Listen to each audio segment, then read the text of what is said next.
बिस्मिल्लाहिर्रहमानिर्रहीम। अल्लाह तबारक व तआला ने इस दुनिया में, इस कायनात में हर एक चीज को असबाब के साथ जोड़ दिया है। यानी आप किसी भी काम को करना चाहे, उसमें कामयाबी चाहते हैं, तो सबसे पहले आपको असबाब इख्तियार करना पड़ेगा। उसके बाद अल्लाह तबारक व तआला फैसला करेगा कि वो चीज आपके हक में बेहतर है या नहीं। बेहतर होगा तो वो चीज आपको मिल जाएगी, बेहतर नहीं तो फिर नहीं मिलेगी। तो नाज़रीन और सामिरीन, इसी तरीके से असबाब के तौर पर इस वीडियो में एक बहुत ही मुजरब अमल, जिसके जरिए से अल्लाह तबारक व तआला आपको गनी कर देगा, तंगदस्ती से, फक्र फाका से निजात अता फरमाएगा और ऐसी गिना देगा जो कभी भी किसी की मोहताज नहीं करेगी और आपके जरिए से ही मखलूक की भला होगी, आप ही मखलूक की खिदमत करेंगे, ऐसी गिना आपको हासिल होगी।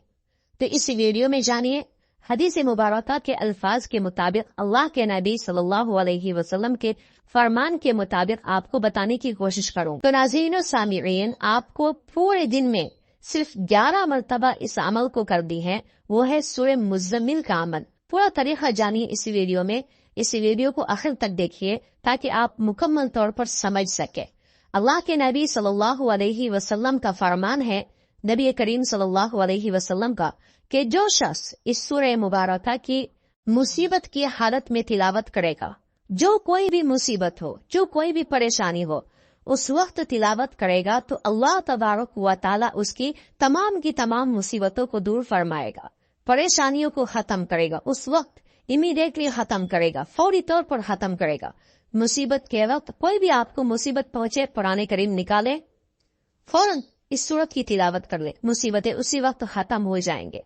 और जो कोई भी इस सूरत को तंगी के वक्त, फक्र फाका के वक्त तिलावत करेगा, फक्र फाका, तंगदस्ती उससे दूर की जाएगी और इस दुनिया में वो बहुत ही खुशो खुर्रम जिंदगी गुजारेगा, राहत और सुकून की जिंदगी गुजारने लगेगा।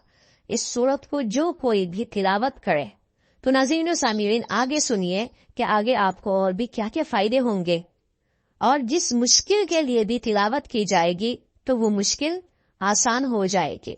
इसके अलावा जो कोई भी इस सूरत मुबारक की तिलावत करे, अपने मामूल में शामिल कर ले, तो अल्लाह तबारक व तआला इस सूरत के बदौलत नबी करीम सल्लल्लाहु अलैहि वसल्लम की जियारत का शर्फ नसीब करेगा। ख्वाब में अल्लाह के नबी सल्लल्लाहु अलैहि वसल्लम की उसको जियारत होगी, लेकिन आपने रोजाना इस सूरत को 1 मरतबा पढ़ लेनी है। इस अमल से अल्लाह के नबी सल्लल्लाहु अलैहि वसल्लम को आप ख्वाब में देख सकेंगे, जियारत कर सकेंगे। सूरह मुज़्ज़मिल की रोजाना तिलावत करने वाले शख्स पर दोज़ख की आग हराम करार दी जाएगी।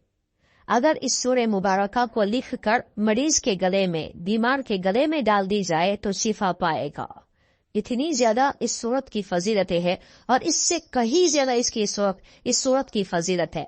अब जानिए कि तंगदस्ती और फक्र फाका से मुकम्मल तौर पर निजात पाने के लिए, गिना हासिल करने के लिए आपको इस सूरत को किस तरीके से तिलावत करनी है। रिस्क की ज्यादती के लिए, रिस्क में उसात के लिए बहुत ही मुफीद है। इसकी तरकीब ये है कि 1 चिल्ला यानी 40 दिन तक हर रोज कोई वक्त मुतय्यन कर ले, कोई वक्त मुतय्यन कर ले कि किस वक्त आप आसानी से पढ़ सकते हैं। मुतय्यन करके 11 मरतबा दुरूद शरीफ पढ़े। सबसे पहले 11 मरतबा दुरूद शरीफ पढ़े, फिर 1111 मरतबा या मुगनी पढ़े, 1111 मरतबा या मुगनी पढ़े, बाद 11 मरतबा सूरह मुज़्ज़मिल को पढ़े और फिर आखिर में भी 11 मरतबा दुरूद शरीफ पढ़ ले। जो इस अमल को करेगा, अल्लाह तबारक व तआला गैब से उसकी हर तरह की इमदाद फरमाएगा, गैब के खजानों से उसको रोजी मिलेगी। इसको पढ़ने से रोजी फिराख होगी, अल्लाह तबारक व तआला बेहद रोजी अता करेगा। सूरह मुज़्ज़मिल के कुल हर्फ 838 है। कुरान हदीस के उसूल के मुताबिक एक हर्फ पर 10 नेकियों का वादा है, लिहाजा एक दफा पढ़ने पर नेकियां आपके 8380 हो जाएंगे। महीने भर की अगर 1 मरतबा ही आप इस सूरत को पढ़ते हैं तो 1 महीने में आपको 2,51,400 हो जाएंगे आपकी नेकियां। अगर साल भर की नेकियों को जमा किया जाए, अगर आप रोजाना सिर्फ 1 मरतबा ही पढ़ते हैं تو 30,16,800 نیکیاں ہو جائیں گے اگر آپ نے ایک مرتبہ اس سورت کو پڑھ لیا. ٹھیک ہے، یہ عمل 11 مرتبہ پڑھنے کی. ٹھیک ہے، اور اس کے علاوہ یہ 40 دن جب مکمل ہو جائے تو ایک مرتبہ روزانہ کسی بھی وقت پڑھ لیا کرے. اس سے بہت زیادہ فائدے ہوں گے، آپ کی زندگی آسان ہو جائے گی. تو ناظرین و سامعین، اس عمل کو خود بھی کیجیے، اس ویڈیو کو شیئر کر کے دوسروں کو بھی فائدہ اٹھانے کا موقع دیجیے.